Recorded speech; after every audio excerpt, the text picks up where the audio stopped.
righty. Good morning and welcome to Coffee with the Mayor. It's November 11th of 2022. And before I get started,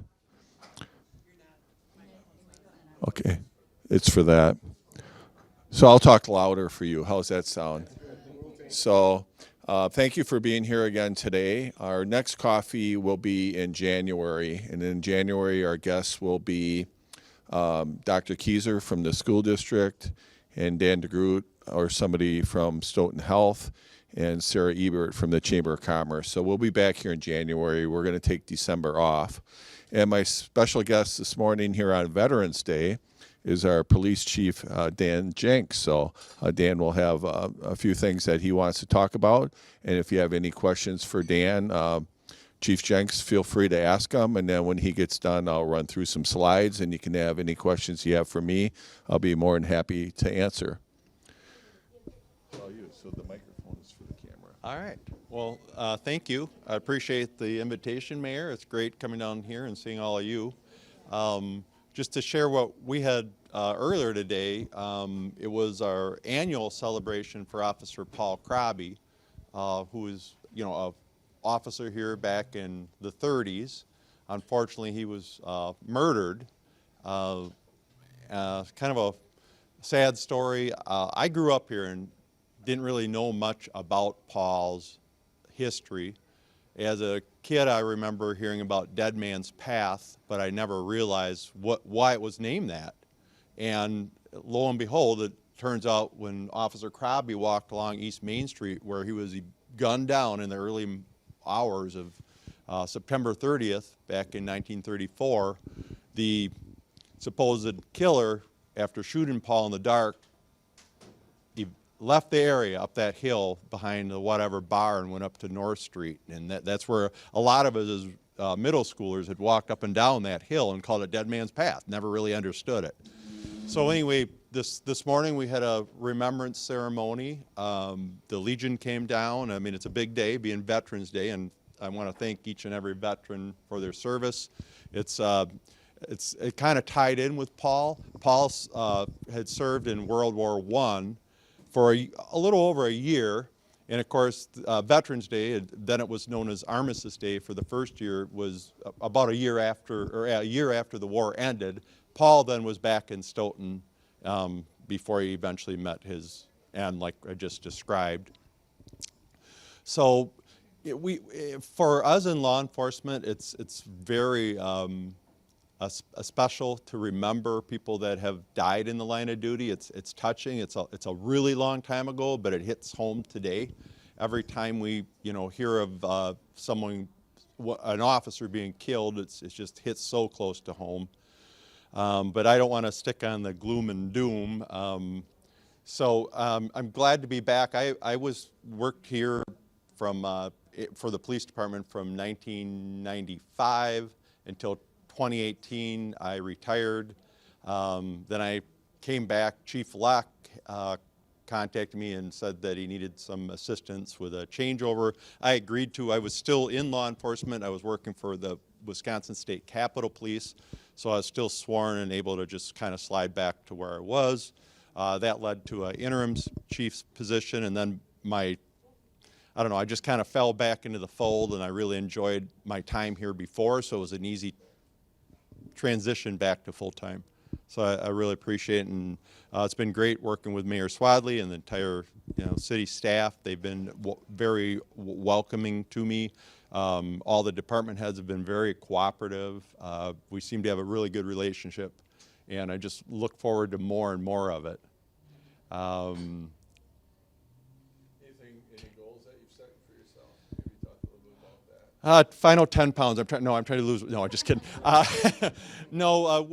I'm kind of, as I've come back, the structure's changed a little at the police department. I'm going to tweak it a little bit. I'm kind of concerned about our command staff. Just our current structure is kind of a little fragile, I should say the least. There's really only like 1 second in command position. I want to change that to include 2. So in other words, instead of having 1 lieutenant, I want to have a 2-lieutenant department. And then there's some other minor changes.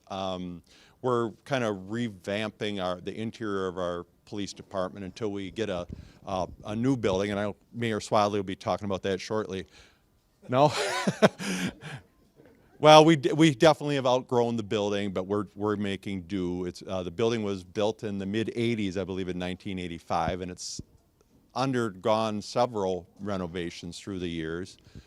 Our staff, I don't know how, you see us cops and we come and go and we wear the same uniform, but like now we've got 4 officers that have been with us for under a year, and they're all doing well, and one's joined us about a month ago. So we're just kind of coming and gaining new staff. We kind of went through a cycle, guys like me that were here for a long time, then we leave, and then there's a kind of a little gap, and now we're anticipating a couple more retirements over the next 3 years. So our department's always changing personnel. We try to stay really close with the community. Social media is a big factor we consider. Facebook is very popular. Our CSO, Brooke Schmidt, keeps us in tune with kind of what's going on there. She provides a lot of information to the public. If you are a Facebooker, I invite you to join our page if you haven't already. There's a lot of good information on it. We post a lot of our events, much like today's ceremony. And of course, you've all heard about our K-9 Odin and Officer Johnson. Odin joined the PD over the summer after Officer Johnson was out east training with him. So we're kind of seeing those two grow together as a team as well. Odin is only about 17 months old, I believe. And if you haven't, you should invite him. He'd bring in a bigger crowd for one thing. He's a lot better looking. I mean, he's a great looking dog. He really is. I hate to say it, but he's doing really good. And it's just neat. Today when we did the photographs, we had, of course, I guess I should back up. After the ceremony, we did a group picture and individual pictures and so on. And of course, Olden is, trying to get a dog to stand, sit on a bench at the Opera House is a chore, among its pretty tough accomplishments, I guess I should say. And that was kind of interesting to see. And we had purchased a badge for Olden, which is important because he's going to go through a swearing-in ceremony. So it was the first time he actually had a badge around him, and he's very, very curious about things held in your hand. If you have a watch on, for instance, he's always mouthing it. So now Officer Johnson was trying to put the badge on him for the first time with a collar. And it's quite an entertaining event. Again, you probably should have filmed that. That was exciting. Mayor, what do you think? Well, we're happy to have Chief Jenks here. He's already done some great things as far as, getting reorganized. We're working on setting up a more modern emergency operations center. That's a huge initiative for us. And one of the things we really want to focus on is to have all departments working together toward the same goals. And we've been doing that. You've heard me here in the past talk about when we have a new development, how we try to bring in everybody into the room. So we bring in the planning department and the public works and the police and fire, EMS, park and recreation, utilities, and really try to get everybody in the room together to make sure that we're addressing all the issues and potential challenges we may have as we grow in the community. And it's the same thing in the police department. We want to make sure that as city staff and departments, we're all in this together, we're all on the same page, we're all working toward the same goal here. And the one thing we really want to focus on is community engagement, which Chief Jenks mentioned. Obviously, you can follow us on social media, but these types of events, and as I go through my presentation, I'll give some other examples of things that we're trying to do here in the city to be able to be more available, more visible, improve our communications. And we're certainly open to any ideas you may have, because we understand that not all people get communications the same way. Some people do Facebook, some do Twitter, some just do texting, cell phones. We want to understand from you all what the best way we can provide you the information that you need, and so you know what's going on in the community, and especially in the law enforcement. We want to make sure everybody feels safe here in our community, and we're there when you need us to be. And they work really closely with fire and EMS, and you probably see that just on our daily calls. So we're really excited about the young officers we have, as well as those that have been here for a while, and the experience that they can share and bring these folks along. It's been really a difficult time the last few years for law enforcement. What we're seeing is we're trying to recruit law enforcement folks is that not as many people are getting into the profession, and that's a real concern for us. We've also seen that in the past with teachers in our school districts. And we're also struggling with people in public works and even with our clerks. What's happening is it's can be pretty advantageous for folks to look in the private sector. For our officers, we're also competing with Dane County. Dane County obviously has the sheriff's office. The county has revenue sources that we don't enjoy here in the city. We can only create new revenue for property taxes through however much we grow. In the county, they collect sales tax revenue, and right now, with all the prices being high, their revenues are high as well. So they have additional money, which makes it really challenging for us to be able to recruit and retain our police officers. We do have a great quality of life here, and for our officers, I think that, our department is safe. We try to provide them with all the tools they need to be successful in their position. And, the culture is an important thing, and that's why I'm really happy that Chief Jenks is here to lead us going forward, because even though he hasn't been chief for a long time, I've already been able to witness kind of the transformation of culture that he's brought to the department. So I think that's great. Anything else you want to say? I'd be remiss if I didn't mention Director McGlynn asked us to provide an officer as a liaison with the Senior Citizen Center. And Chris Stasio was assigned to that, and he has embraced it. He was the officer that was here for the roundabout discussion, and I know he's been working with Cindy and Holly and the rest of the staff, and plans on being an ear. So if you have any suggestions or just someone to talk to, Chris is available. He works day shift, and he really enjoys stopping in. And he's also a veteran, so it's interesting. He has plenty of stories from his time in the Army. Another community outreach program that we have is the Citizens Academy. And I know that I see Charles here, a former or a graduate of it, as well as you, Mayor.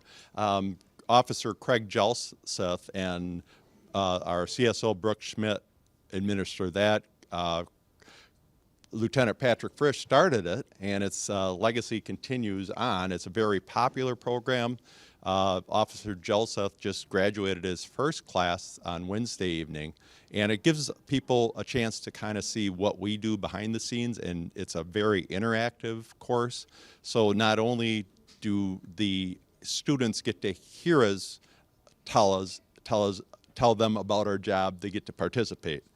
And I know, Charles, you enjoyed it, and Mayor, you both got to shoot and drive squad cars. I got tased. You got tased, so There's video. and we'll be showing that shortly.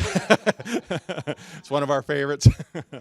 But it's important, as you mentioned, as this environment we can establish. It's tough for us to compete wage-wise. I mean, we pay well, but we have to create this environment to keep people, and it's like that in the private sector as well, but throughout our city government, if we have a positive working environment, it goes a long ways. People would much rather stay and be happy, and we're seeing that with some of our folks now choosing to stay instead of jumping the fence to go to these higher paying places. So it's great seeing that, and it takes the whole community, it really does, to make this all happen. So I appreciate each and every one of you, especially those that live in the city. Where? Well, we'd open it up for any questions for the chief. All right, go ahead. How many officers are on the department? There's 23. Full-time? 23, yep, 23 sworn. We're about, it's funny when you said full-time, we are actually going to add a part-time officer in the near future. So does that vary from first shift, second shift, third? Yeah, so they're spread out pretty evenly. So typically we have about, in some variation, 11 officers working each day. So some shifts are a little heavier depending on our needs, but they're spread kind of evenly. Our call volume's pretty regular from about 2P to about 10P. That's kind of a real busy spot. We've seen a lot of changes through the years with the bar crowd, with a lot of our little mom and pop taverns that have closed, and the bigger establishments have a larger capacity. There's not that chance you're going to bump into people and start a fight. We just don't see that. As well as the culture at late night, people have become aware of what happens when you drink and drive and the consequences. And we have a lot better, more educated public, and we're seeing a lot less of that. So where we used to stack our shifts at night just for that possibility that we'd be busy on Friday and Saturday nights after midnight at bar time, it's changed a lot. So we've kind of moved to where we need more people during the day. We have, the entire school system to think about. We did have a school resource officer. Right now that position is vacant, but the schools do keep us busy. So during the day, there's plenty of action as well. Plus all the traffic you see out here. And the mayor can tell us how much the city has grown and all those, all the construction and the new roads. It does keep not only my department, but like the Public Works Department very busy. Yep. Go ahead. Hi. I've been a resident of Stoughton for about 18 months. I live over in Venable at Stoughton. And because of our location close to the fire department and the police department, we hear sirens all the time, quite often. But in my previous communities, we always got information about anything going on in our local newspaper. And I have found that there's hardly anything reported in our local newspaper here.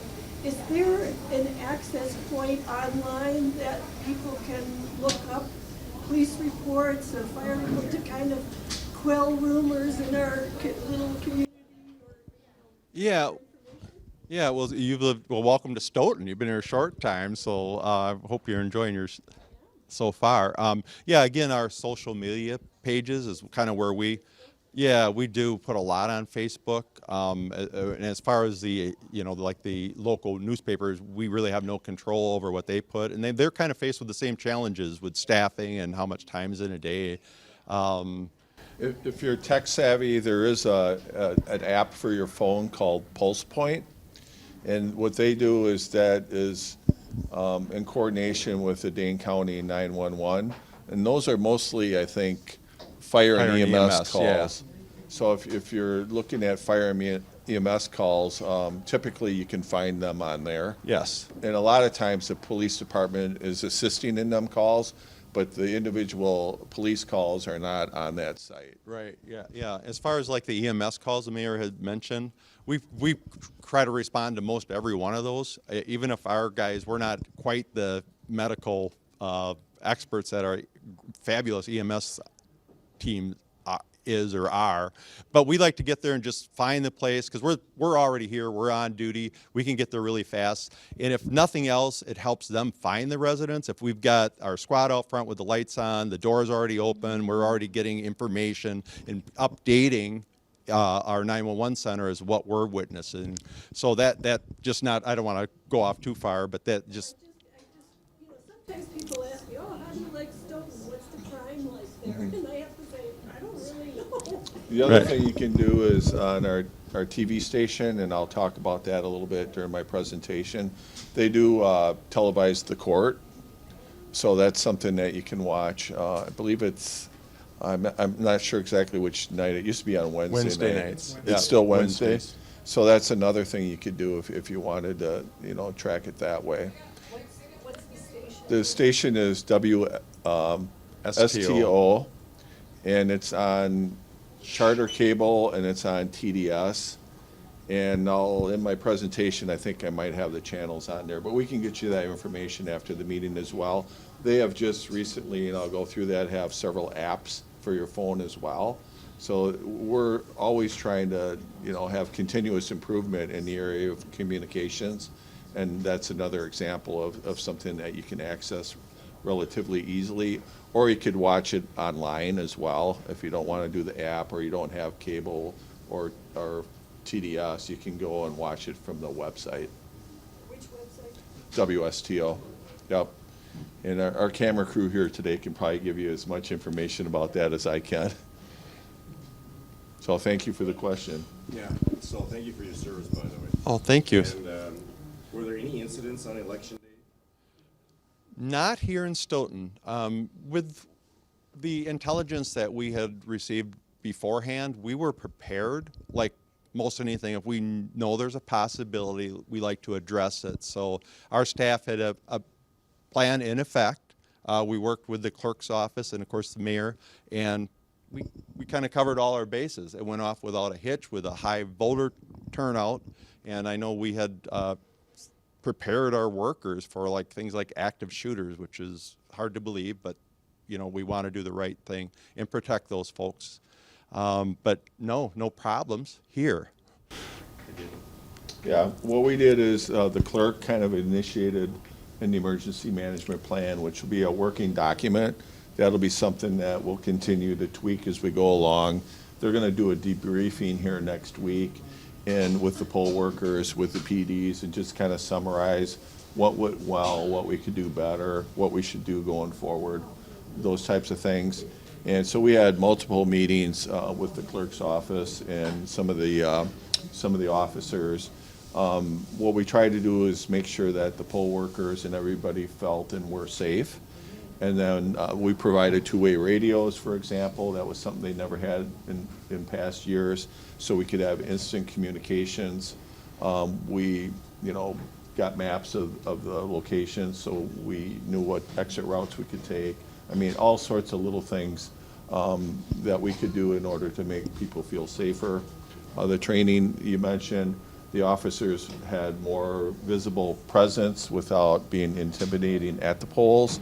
So, for example, they helped drop off the ballots from the early voters. I think they even delivered lunch. They did. Lunch is our specialty. Write that down. I mean, So, to your point, what we try to do is, as much as we can, is be proactive. And I think the message got out. We had quite a bit of press coverage on that. With PBS did a series, and then NBC 15 was down here twice, to review what we did. But we anticipate that this is going to be an ongoing discussion, not only for elections, just for things in general. Mm-hmm.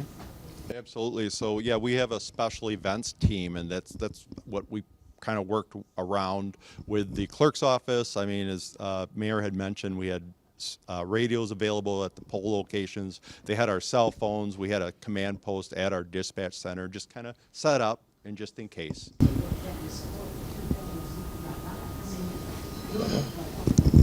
I know that some of the neighboring communities have had issues with car thefts and garage break-ins and quite frequently, actually, and I was just wondering if that's happening in Stoughton. Yes, unfortunately, we have seen our share as well. The thefts from garages and from cars, it happens on a somewhat regular basis. There's groups that just work the areas.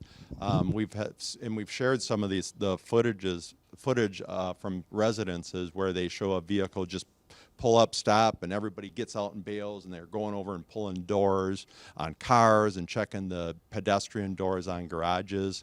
And it really, a lot of it centers around drug activity, because you can trade those things for drugs. So we're not immune to it by any means. We try to prevent it. It's just one of those things, we try to stay ahead of the game. We share a lot of information with our neighboring departments. Frequently, it's a stolen vehicle that's being used. We just had a stolen vehicle this week from River Bluff Middle School. It was taken. It ended up in Madison. It just made me just sick watching the vehicle leave the parking lot out there.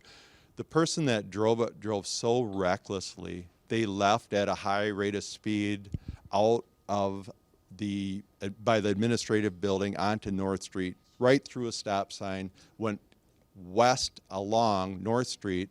And as we watched the footage, there was a student on a bicycle just coming down Forest Street, and you just tweak it a little bit, just change things by a second or two. It wasn't close by any means, it was a few hundred feet away, but it was just horrifying because this person in the vehicle that had it just nailed to the floor and didn't care what they were going to do.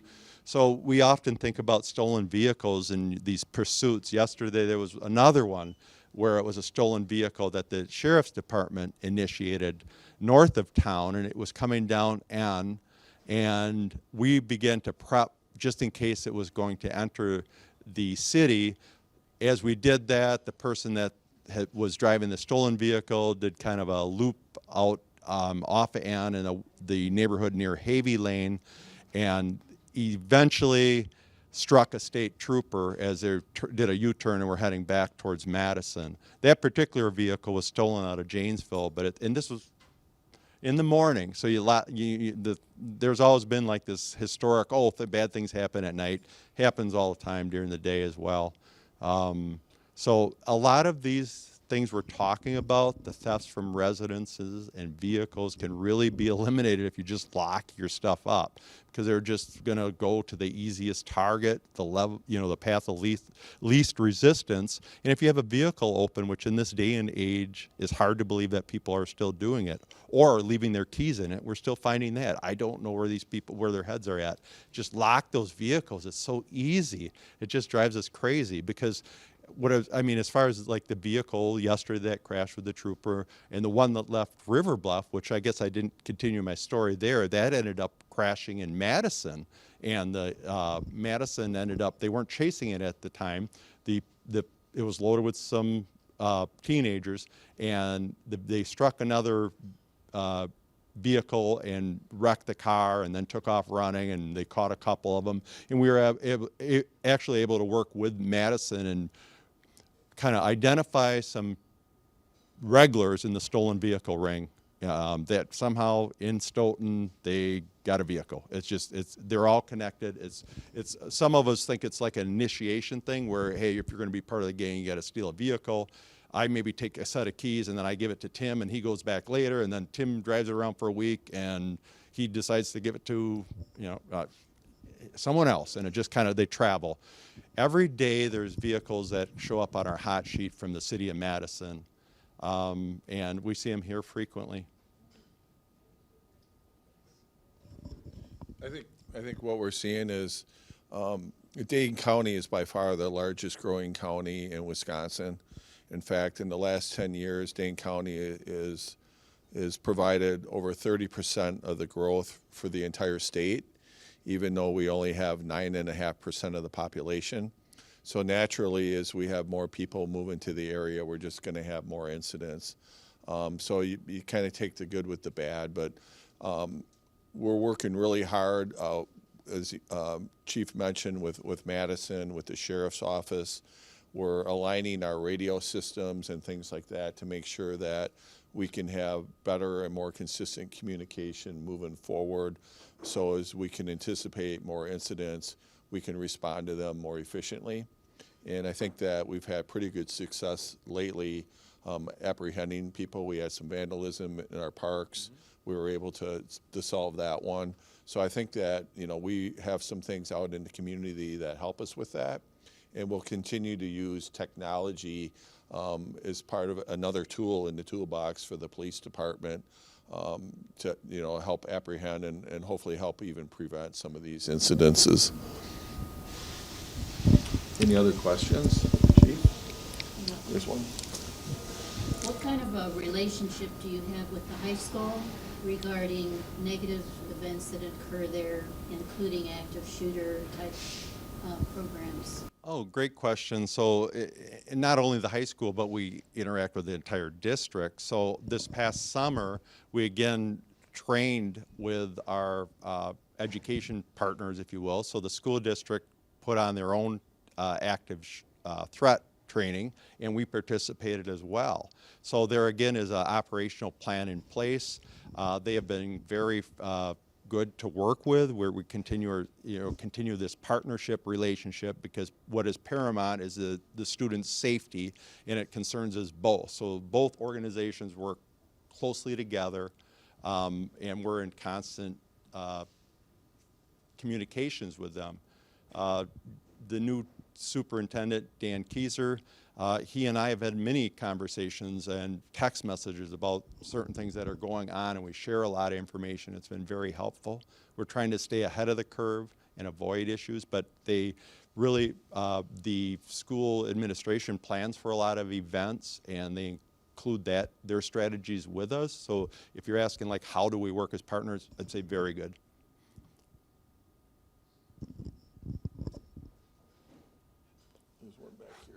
I got a question about this roundabout, the first one. You come down and go on, you want to go into Anytime Fitness? Yes. So you're talking about the roundabout at Whole Avenue on 51. Okay, you go down there and you can't make that turn to go, the first turn to go behind and go down Anytime Fitness. You gotta go down, take the second one, go through that, where the doctor's office or wherever it is, and go back around and go in. You know what I mean? Yep. Yeah. Thank you. Go. You want to try to speak to that? Sure.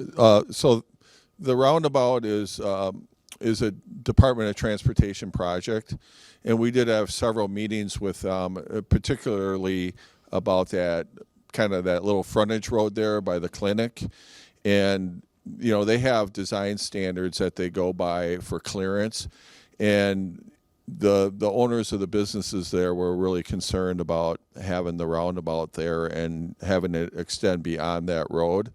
Their concern is if we didn't basically go past that road, that potentially we could have vehicles that would be backed up on the main street. So that's why they did that. And we've been working with the business owners to try to help them update things like Google Map and those types of things so people can understand there's multiple ways to get in there, but really you have to come down, Jackson Street basically to get in there, and there's a couple different ways to do that, but that's why it was designed the way it was. We did, like I said, we met with the DOT, we met with the owners of the businesses, tried to offer some solutions. Some of them they're implemented, but yeah, it's not quite as convenient as it was. But that intersection was really getting to be dangerous, especially with the number of housing units that are going up at Nordic Ridge, and there'll be, by the time it's said and done with, there'll be another 50 even since they started, working on that project, and it was getting really bad, particularly coming out on the other side to get on the main street. If you've ever tried to do that, you just kind of hold your breath and go. So we think, overall it's a safer solution, but I would agree it's a little bit inconvenient. All right. So it's all right then to go through that second turn and go in, or you have to go up around and get over Jackson and down here? Yeah, I would go down Jackson, and then you can either go up Dvorak Court, and there's one other one down there, Silverado, I think it is. You can go. There's two different options, or you could go up, to basically Jackson Street and go down that way, or even Roby. So there's multiple ways to get in there, but it'll take a while to get used to. It kind of reminds me of years ago when they put the second parking lot in behind the high school. It took a little while to get used to that, coming down like Chapin and those types of roads, but it actually, in the long run, I think has worked out really well there. Any other questions for the chief? Get to work. I thought we had this really special relationship. No, we do. But I want to thank the chief for being here today. He's done quite a bit in a short time. We're going to have something special Tuesday night at the council meeting. You want to talk about that quick before you go? Yeah, absolutely. So earlier this year, when now retired Chief Leck was still here, he made some promotions on our department. So we have a lieutenant, 2 sergeants, and a detective that were promoted earlier in the year. So for the very first time, I believe, we're going to do a ceremonial pinning at council. So at the beginning of council should be pretty special next week. So please tune in or be there. It'll be kind of a neat event for us. So thank you. And thanks for having me down here. This is my big exit, huh? Yeah. All right. Well, thank you, everyone. Yep. Well, thank you. All right. Have a good rest of the day. We'll talk later. All right. Any questions for me before I get started? I'll try to make this quick because I know they're going to be serving dinner here and they're going to want us to clear out so they can prepare for that. Seeing none, I'll just run through some things quick and you can stop me along the way. We talked to Jenks. Election, we talked a little bit about it. And really the results, I think most of you have heard that the governor was reelected. And what we found is, for the most part here in Stoughton, and you can go on to Dane County's website, and Dane County posts all the results from all the areas here in the county, and then you can break it down to Stoughton and also by each individual district. And the trend here is, for the most part, people voted heavily Democratic, whether it was the governor's race or it was the senator race, which ultimately Senator Johnson was reelected, or if it was the treasurer or secretary of state. All the votes were pretty much, 78 to 20% basically for the Democratic candidates. We will have some new representation here in Stoughton. A couple things happened. We had Assemblyperson Hebel has announced his retirement, and he's been serving Stoughton for a long time. And then in the process of that, there was a redistricting that occurred after the census. So he wasn't going to be able to represent us going forward anyway. And then we have been, and we still are getting representation from the state senator Agard. And with the redistricting, when the new senators and assembly people are sworn in January, her district will change. So during this election, we two new people were elected for these new districts for these seats, and the winners were Jenna Jacobson. Will be on the assembly, so she'll be covering Stoughton, Oregon, and Edgerton. And she lives in Oregon, and at some point we'll get her down here. And I know she's also going to be meeting with the school district as well. And then Mark Spreitzer, who is from Beloit, who happens to know our superintendent because he had been down there as well. And Mark will be taking the seat that Senator Agard is currently in right now. So we're excited to have them. They both won overwhelmingly, and you'll probably be seeing him at the senior center at the school district. You may already have met him. They're at multiple events, during the summer here in Stoughton to try to meet people and understand what our challenges and our concerns are and what our plans are going forward here in Stoughton. The school district did pass both referendums overwhelmingly. As I mentioned earlier, the Superintendent Keyser and Stoughton Health and the Chamber and I will be back here on the second Friday in January. And if you have any questions about the referendum, Dr. Keyser will be more than happy to answer them. They're going to be having some meetings with their architect and with their general developer to put together kind of an outline of their plans and which buildings they would start with first as they go through the process of approving the bonds and borrowing the money to do the projects. I was told by the clerk that we had about a 78% turnout. I think she's planning on giving a report at the city council meeting Tuesday night to give us some better understanding of how much of that was early voting and how much of that was in-person voting. But both were heavy, very busy times for the clerk's office. They do a great job. They don't get much sleep during the weeks leading up to it and even the days after it as they prepare, set up, tear down, try to answer questions. It's been a real challenging for the clerks here the last several years, but I'm really optimistic after this last election. I think a lot of the questions and doubts that have been raised in previous elections are gonna hopefully go away now. I think it's clear that, to the best of everybody's ability, these elections are run pretty darn well.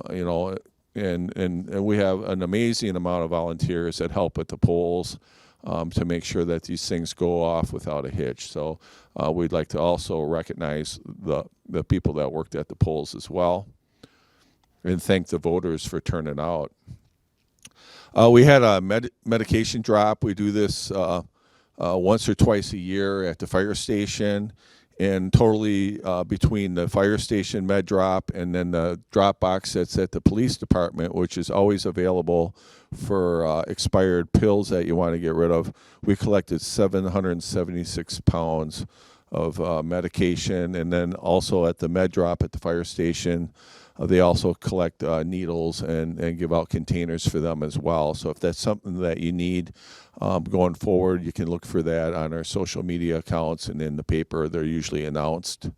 So, kudos to the team that is in charge of that, and that's sponsored by the Stoughton Wellness Coalition.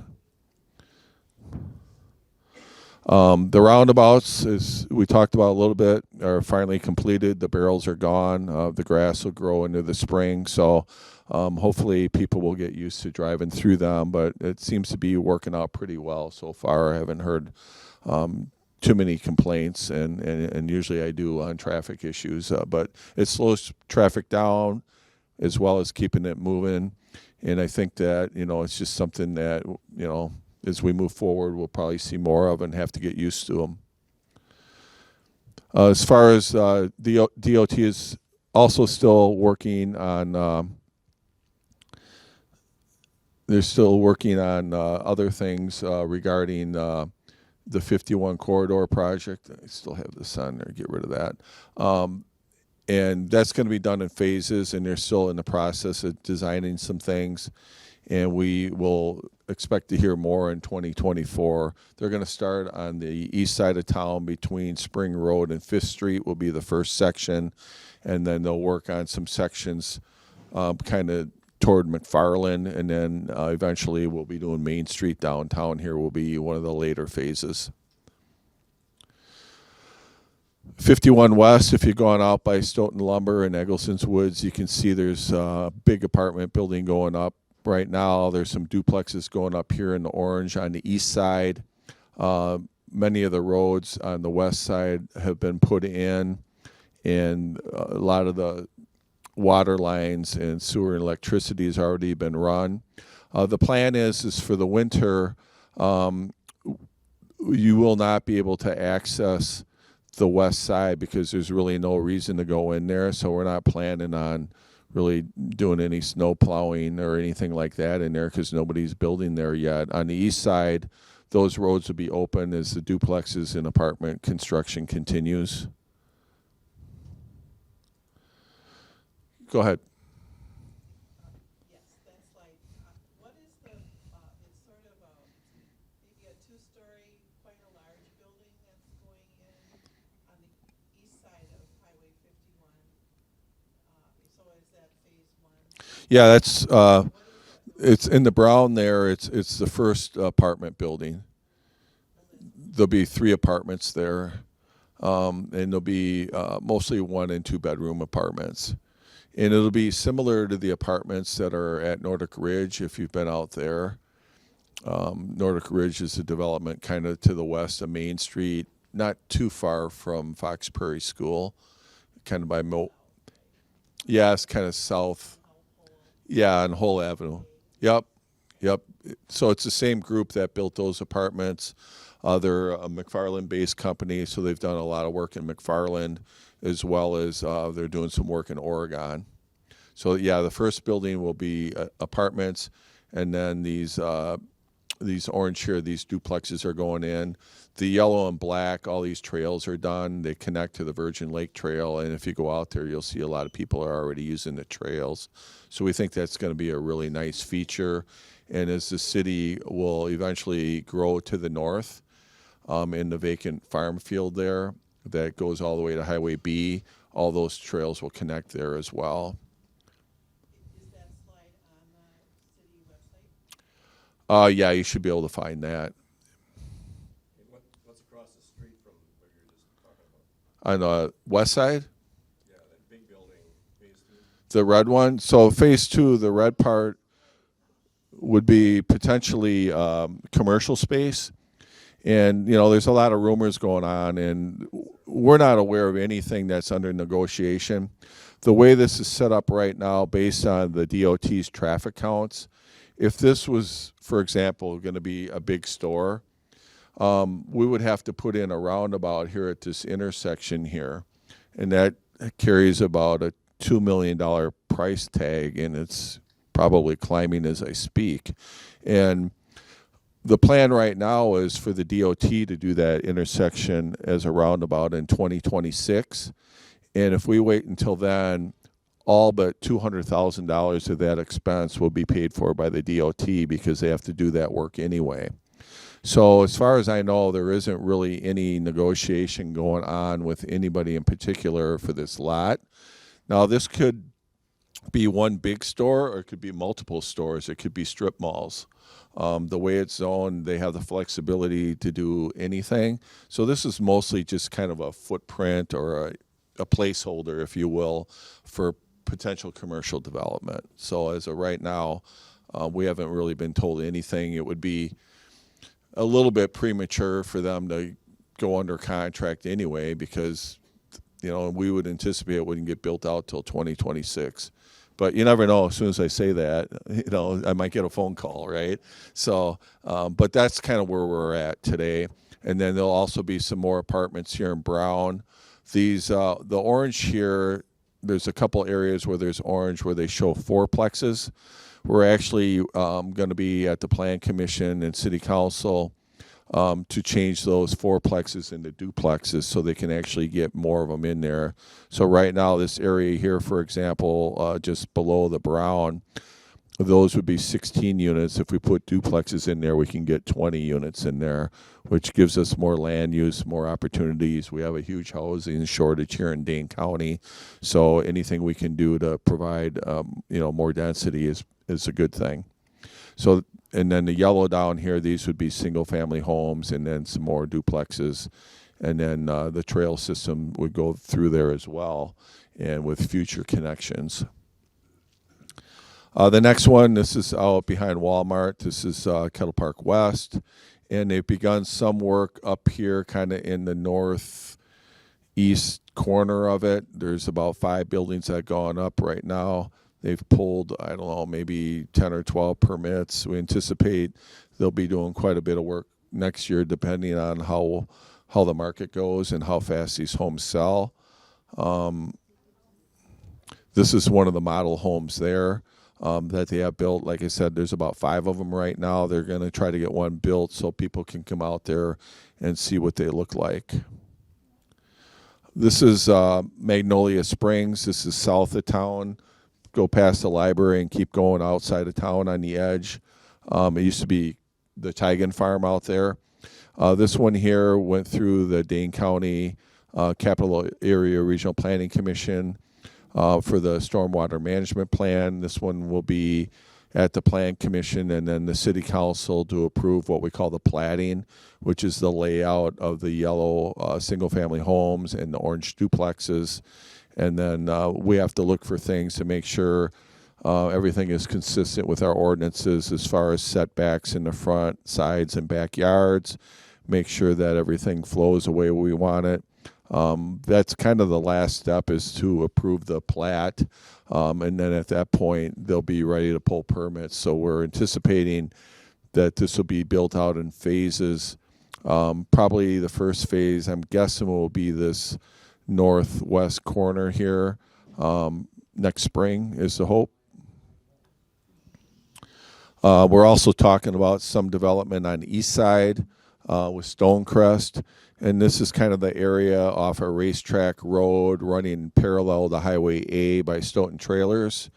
And it would, the first section, this triangle section, this is Highway A with the purple line down here, and our Public Works garage and Stoughton Trailers are kind of in this gray south area here, and that would be the first phase. So the developers are still doing their due diligence to see whether or not they can get that project to start here in the next year or so. Down at Mant Park, if you've been down there, we did install the bridge, which is going to lead from the park over to the development in the redevelopment area on the river. And the plan for the apartments that'll go up there will look something like this. And we're still aiming for the spring to start construction on this property. We have the green light from the DNR as far as our contamination plan as they begin to put in roads and infrastructure and digging. We have to have a plan to remove or replace contaminated soil. That's all been approved. So we're hoping that the city and the RDA will close on the sale of the property by the end of the year with the developer, Kurt Brink. The other thing that's going on down there is the water project, and we are still moving forward on that. We have a budget item for that on Tuesday night is when we do our budget, and we are still completing some engineering on a feature right where the dam is now that will be similar to a dam. It'll be, instead of a kind of an up and down dam, it'll be more of a hydraulic dam, which will be activated when the water levels are low under drought conditions, which we're trying to do for two reasons. One is to help alleviate the concerns about the water level dropping upstream.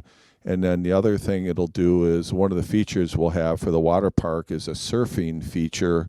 And by keeping the water levels above the 250 cubic feet per second, it helps with the wave that is being generated for those that want to use that surf wave feature. What will happen is we're having a meeting Monday morning. We have an ad hoc citizens-based committee that has been working on the Whitewater project for a number of years now. They will take a look at the latest engineering, make a recommendation to City Council. At some point, City Council will consider that recommendation. If they approve it, which I anticipate they will, then they would submit those plans to the DNR, and the DNR, we've been told, will take up to 75 days to evaluate the engineering and make sure it's consistent with what they would want to see down there. During that process, we anticipate there would be a public hearing for people to come out and express their concerns or their support for the project. And we would definitely, you'll hear about that when that occurs. I'm not sure when that'll be exactly, but it'll be probably sometime in the next few months. Do you have a question?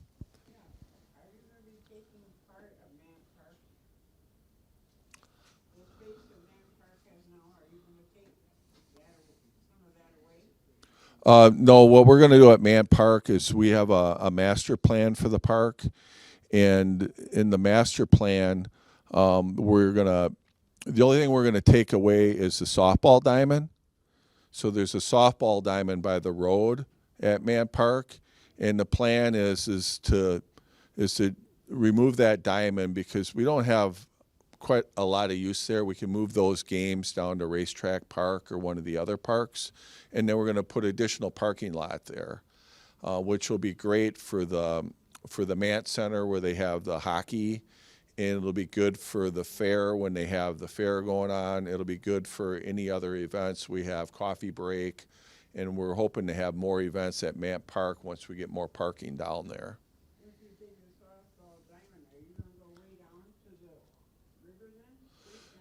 No, it'll go up kind of toward 4th Street where you come in the parking lot. And the part by the river won't change a lot, although the road will come out and there'll be a trail there. We don't really want cars driving by the river. That's whatever comes out of the car ends up in the river. And what we're trying to do with all the projects down there is improve the health of the river. We're trying to provide more flow, which is good for the water quality, and we're trying to keep future vehicle emissions and things like that out of the river. And any contamination that's in the river currently, we want to cap so it'll be safe and it'll never risk having it go downstream. And we have multiple people working on the different aspects of that, and the DNR, wildlife, biologists, all sorts of experts that work together to put together these plans that ultimately the DNR has to approve before we do anything. And then the park, we want to kind of repurpose it. We'll still be able to accommodate all the events that are currently there, but we're hoping with additional parking, with the bridge and with the trails, that more people will want to come down there and have events. Well, when you have the fair down there, I didn't have enough room for their games and the trucks and all the other stuff. Yep. We've been, I spent a lot of time down at Man Park this year during the fair to see where they park their trucks. I think there's a couple different options. We've had representatives from the fair board at our meetings with our design engineers to talk about what our options would be. We think there's quite a bit of space there that actually is underutilized, and we can utilize more room by moving the fence. We're looking at the way the tractor pull is laid out and how we could improve that and accommodate the more parking, which I think will be really beneficial to the fair. Because if you go down there right now, it gets pretty congested. There's a lot of people parking on the road. It's not really ideal. And, we'll still have some of that, but people will be able to actually park on the other side of the river and walk across the bridge to get there as well, and those that are going to be living down there. So we think that overall this is going to be good for everybody that wants to enjoy the park.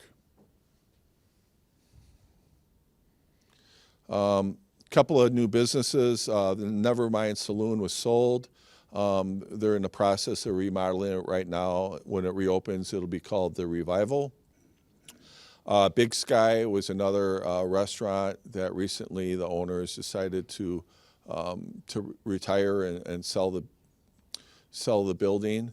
It's going to be converted to a Dairyland dessert cafe. They're planning on being open in the spring. And then, so Gingerbread Preschool.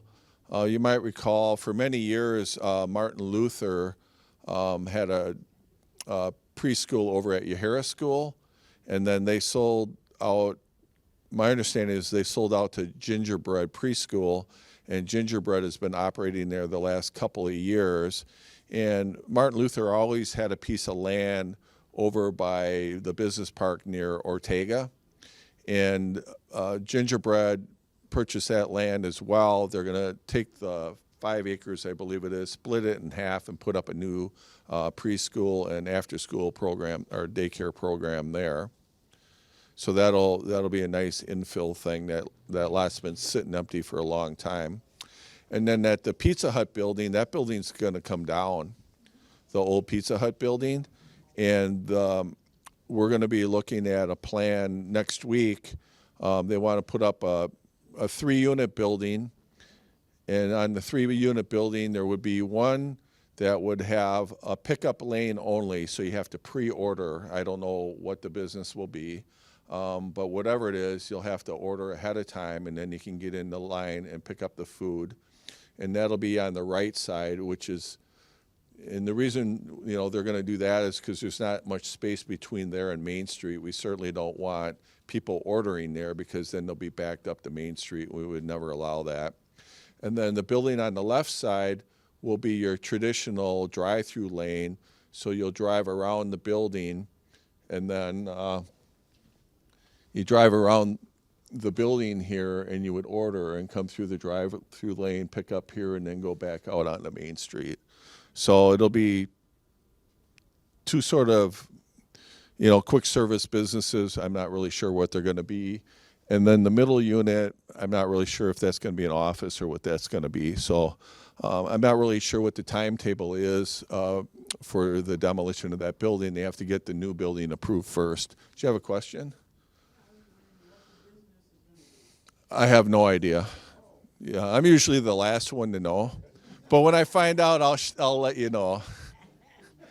A lot of times these businesses like to keep it secret, because if things fall through, they can have egg on their face, or they don't want their competitors to know, or sometimes if they're moving from another location, they want to make sure everything's approved and tell their employees before they make a decision. So, for example, the cheese place that's being built out in the business park, Emmy Roth, they wanted to make sure that we didn't release publicly who they were. They wouldn't even tell us who it was when we were talking to them initially, because they wanted to make sure that they let their employees in Fitchburg know that they were putting up a new building and that they would all have a job when they did. But they didn't want to read about it in the newspaper. So a lot of times that's why these things are kept secret. But as soon as we know, we'll let you know. So that's all I had for today. Is there any questions? I know people are going to be coming in here shortly for the Veterans Day lunch, and we appreciate you being here. Anybody have any questions? Okay. Midwest Bookstore on corner here. Yep. What's happening there? Last I heard, they were remodeling the building, and there was some sort of a dispute going on that I'm trying not to get in the middle of. They still have time, though, according to the form that's on the door, the 23. Yeah, they have a building permit, and they've been working on that for a while now, but I haven't heard of anything lately. Did you have a question? There's defunct business, a car wash across from Quick Trip on the east side of town. Yes. And I know that's for sale now. I assume, is that still zoned for business? Yeah, currently it's still zoned for business, and I've talked to the realtors and a family of the owners, and we're not really sure what's going to happen with that. They may decide to, use the existing building. They may tear it down. We could rezone it. We're not really sure how the neighbors feel about. We would certainly welcome input if you think it should be more commercial, if you think, housing would be okay there. I think there's a few options there. And I think what they wanted to do is at least get it on the market and see what kind of interest there might be before they approach the city with a plan. So I'd be glad to talk to you afterward if you got some ideas or if you're interested in buying it. There is still some conversation going on as well about Quick Trip on the east side. We anticipate having another meeting with them, and it's over by the corner of N and 51. So they've been in the process of tweaking their plan based on the input that we gave them and some of the neighbors out there gave them. And I know there's a strong desire to have more services on the east side, but there's also, concern about traffic and pedestrian safety and congestion. So they're trying to work up in their plans a way to balance all that. So I don't really have anything more to report on that today, but I'm sure I will here probably by January. Any other questions? Sure. I don't know if you can comment on this, but there's been those new buildings on Main Street that are getting sided now, but they keep having to redo everything. They just ripped out the steps. It looks like at 2 fourplexes. Yes. One's getting sided with red siding. They both will be red siding. They have had difficulty with contractors. The labor market is just really difficult right now. And what has happened there on multiple occasions is the contractors that came out, they do their work, we go inspect it, it fails the inspection, we make them do it again. We want to make sure that when things are done, they're done right and they're safe for a long time. And I think that the building owners respect that, and we'll continue to do that on all of our projects. But that's what's happening there. The inside is drywalled.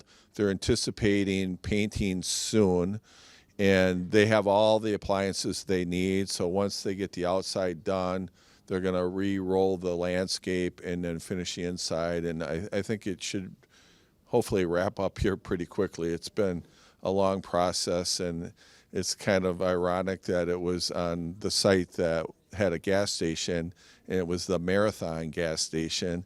And it seems like this has been kind of a marathon project, but I've been assured that they're going to get it finished yet. Am I right that they're Yes, they are. Yeah, sure.